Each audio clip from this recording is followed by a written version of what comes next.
we added a vertical relation between the two. Alright, so now looking at this thing, we have both of these lines intersecting our right plane there that a lot of our sketches are on. And then we have these two that are kind of just out in space here. And there are several ways we can approach this. We can use these and we can do a boundary surface between them, or a filled surface by defining some wing geometry out here. We'll create a plane out here.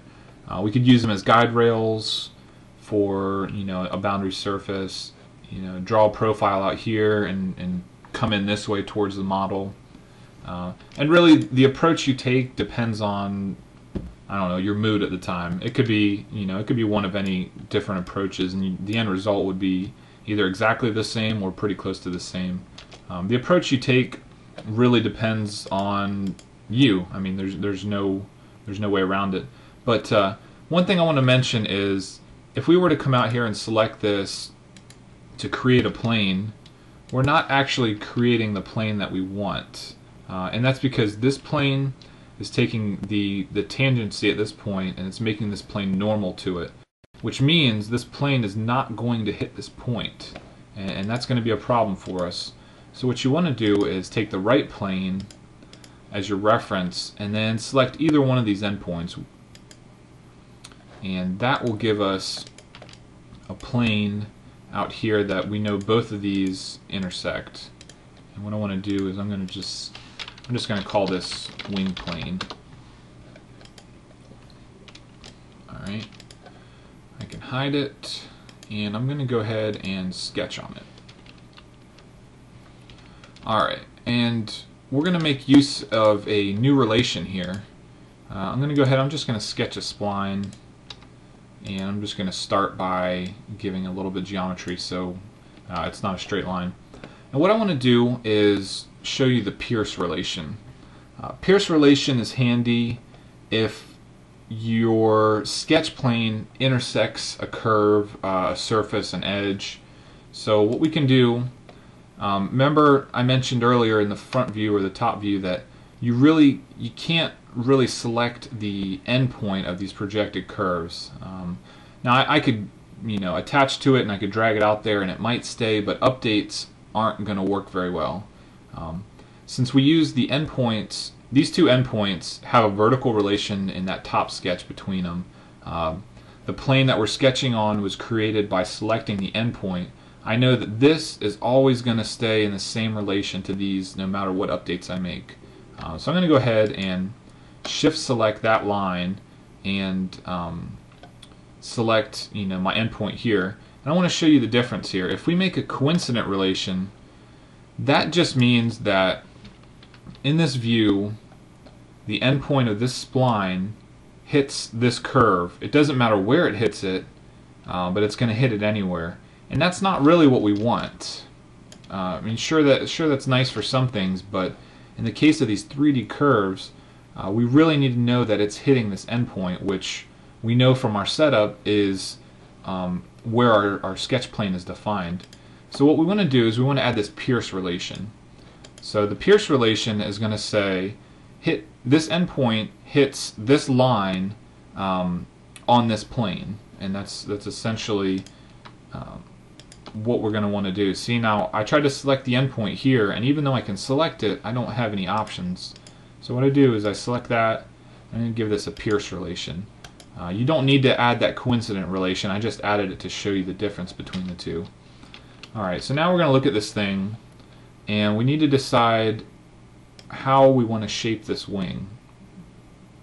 Now, I don't know exactly what the wing shape is going to look like on this, but really it's not going to matter too much for what we're doing. We want to make sure that it looks like a wing. So this top edge, I'm going to just tweak a little bit, and I want to go ahead and I'm going to add some construction lines here so I can define these angles.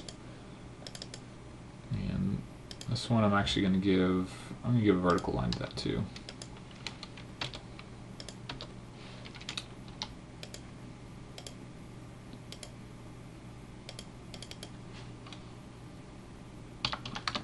Now if you were actually designing a wing, on a real aircraft, you would obviously need to drive these shapes pretty heavily. You would probably use like an equation-driven spline or something. Let's give this, looks pretty close. Let's just make that 80.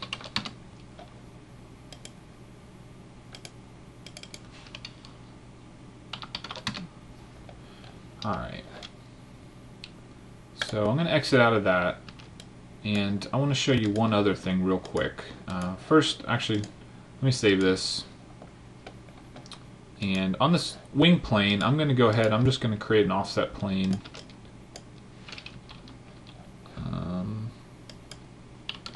Let's make it 500 millimeters.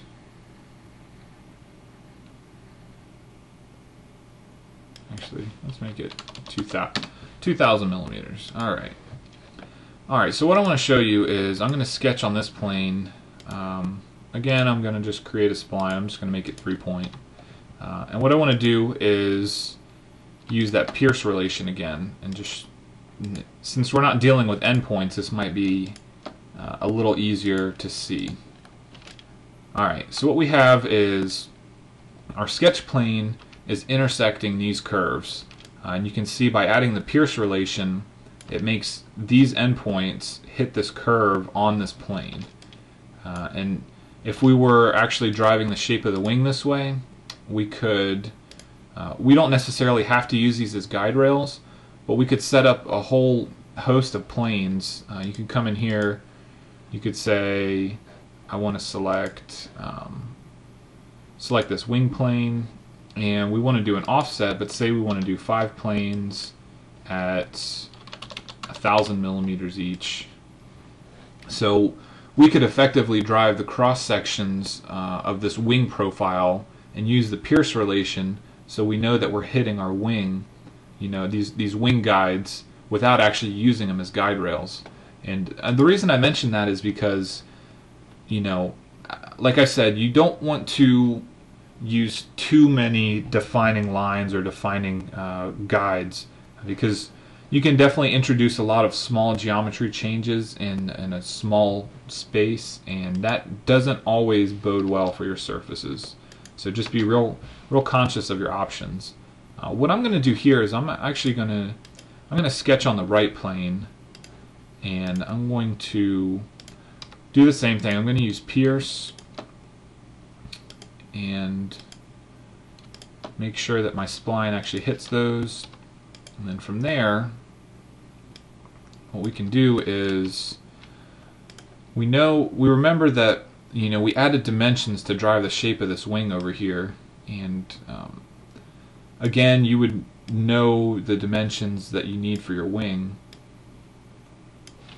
So we could actually come in here, and I mentioned this earlier, that we can reuse the same numbers we used to define other splines. So we could come in here, we'll give this, I think it was 80.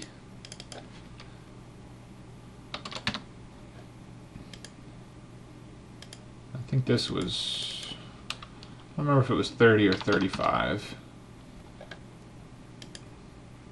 Now obviously the weight of these handles is going to be different. If I put 360 in here, that's obviously not going to be right, because there's a certain scaled up relationship between, you know, the width of the wing here at the back and closer towards the fuselage.